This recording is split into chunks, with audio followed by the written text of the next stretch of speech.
Oui, vous savez que le troisième round de dialogue interburundais s'est déroulé au mois de février de cette année et ça fait donc bientôt 6 mois que la situation s'enlise.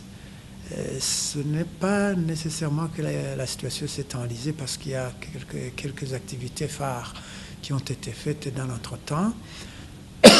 Nous pouvons citer le sommet des chefs d'État qui s'est tenu au mois de mai à Dar es Salaam et lequel sommet a adopté entièrement le rapport du facilitateur, je parle du président Mokapa. Je parle aussi de la visite de Pierre Nkurunziza sur invitation du président tanzanien, le président Magufuli. Je parle aussi de la dernière session du Conseil de sécurité des Nations Unies, devant laquelle le président Kafando, envoyé spécial du secrétaire général des Nations Unies au Burundi, a présenté son rapport qui a été aussi adopté par l'audit Conseil.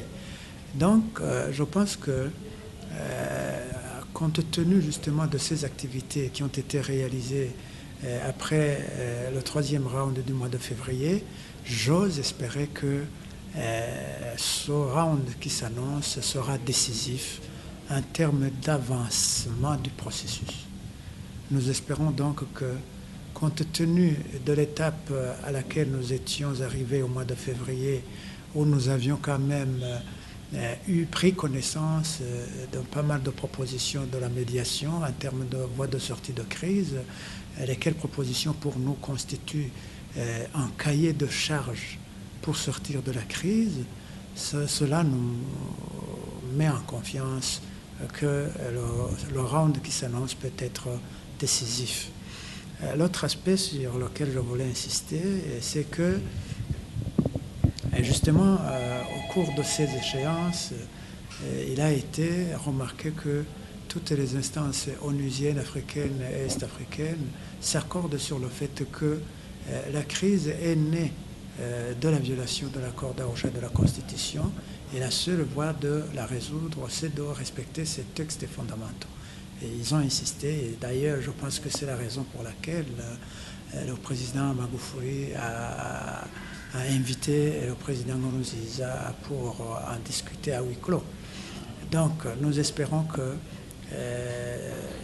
comme ces deux instruments sont encore en vigueur, je pense que on va participer à cet autre round de dialogue pour réaffirmer le respect et la mise en application de ces deux textes.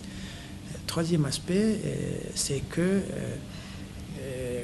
nous avons remarqué qu'il y a eu des avancées, il y a eu un peu de fermeté de la part de la médiation et de la communauté internationale dans le sens d'exiger le gouvernement de Fatou de Bujumbura de participer à ce dialogue sans précondition.